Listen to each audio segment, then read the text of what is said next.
కీర్తనలు గ్రంథము 77వ అధ్యాయము 11వ వచనం నుండి 12వ వచనం వరకు.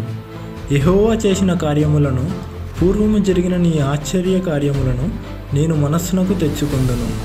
నీ కార్యమంతయు నేను ధ్యానించుకుందును, నీ క్రియలను నేను ధ్యానించుకుందును.